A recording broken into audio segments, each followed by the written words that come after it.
Yeah, I absolutely love T20 cricket. I think that's something where you really can express yourself. And naturally for me, I'm quite an aggressive batter, so it just comes a little bit more natural to me. But yeah, I absolutely love T20 cricket. Definitely, I do like to watch T20 cricket, especially the IPL, all those teams, just so you can see where you can improve as well, because those guys are doing stuff now that was never even thought about 5 years ago. So the game is definitely improving a lot. I think I had a little bit of a technical issue in my first or second year, and then I just had to pre-season and just hit some balls, and had a lot of work with one of our previous coaches, so he got me through that as well. And then, yeah, I think there's always going to be a time in the season where you struggle a little bit, but then you just got to go back to what you've done to do well. So you just got to go back to that, and then hopefully things will. On my time, everything, when I went back to that, I went successful again. It is really difficult to just come and change your technique, and because it's something that's so in your subconscious mind. So you really got to have a lot of time to do that. It's not something you want to do in season. Then you just got to back yourself. But pre-season, that's what I did now. This season, I just had a slight change of my technique, and it took me 4 months now to really settle in with that technique. So yeah.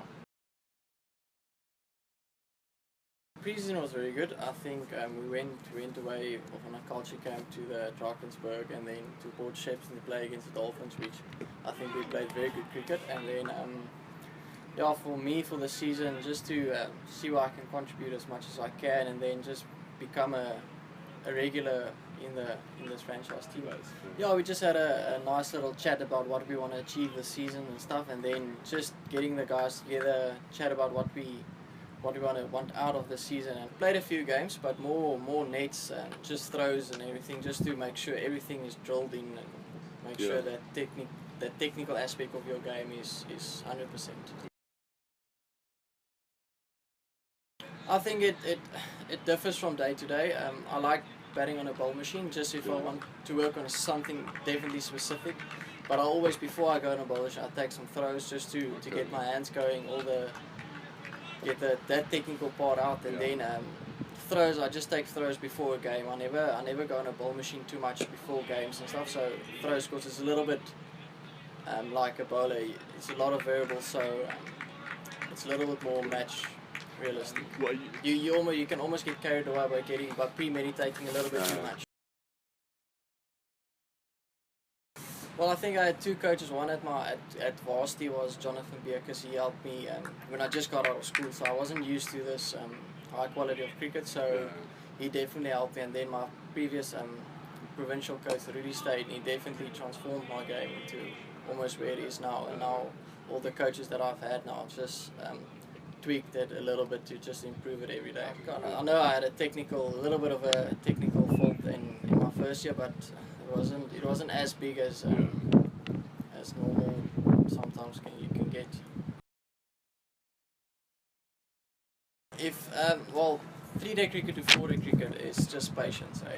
Definitely you got to be more patient than what you are in 3-day cricket, because it's obviously an extra day, but the bowlers are better. Even though the wickets are sometimes better, but the bowlers are definitely better. You don't get as much bad balls, so patience is. And the batters as well, if you're a bowler, the batters are extremely good, so patience is definitely one of the things I'll say is probably the biggest thing from 3-day cricket to 4-day. I think I'm quite used to it now, because I do try to be a lot patient in my 3-day game, so it does come a little bit more natural, but as I am an aggressive batter as well, sometimes you can get carried away when you're up batting well, so it is still something you can struggle with. You can get carried away quite easily in red ball cricket. I think it's a great shot. It's a shot that most batters should have, because it does change the impact. It just changes the field of the bowler completely.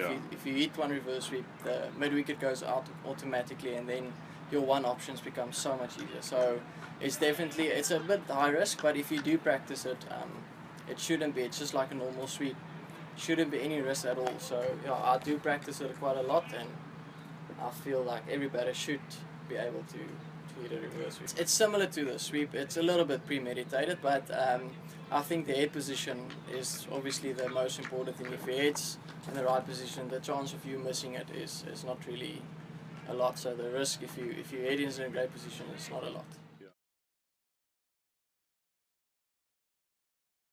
Well, yeah, I think the work that we do behind the scenes, I think people they just watch the highlights package or anything. They don't realize that you work from 8 till whatever time you do work, and it's quite at a high intensity. So we are tired. We're every day in the gym. We're every day on the field. So it does get, the intensity is especially high. So yeah, I think people don't always realize the work we put in, but that's also part of the sport we play. Obviously love it.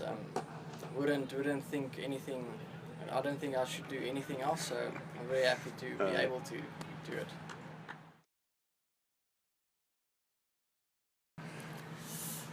I think, well, getting a duck, it can happen to everyone. Same as dropping a catch. You're not doing it on purpose, but I think getting injured, that's probably one of the worst things that can happen to you as a player, because it does have a massive impact on your season, can have an impact on your career. So getting injured is probably, for me, that's probably one that set me back a little bit as well. So dropping catches, that can happen to literally anyone. So that's not really the one thing you should. Luckily, I've been really blessed to not get injured. I tore my hamstring last year, but that's the only injury I've had in my professional career as far. So I've been really blessed with probably 3 weeks, 4 weeks. Okay. But it was basically the rest of the T20 campaign. So I missed out on a lot of that, but that's also part of life, and that's part of the game.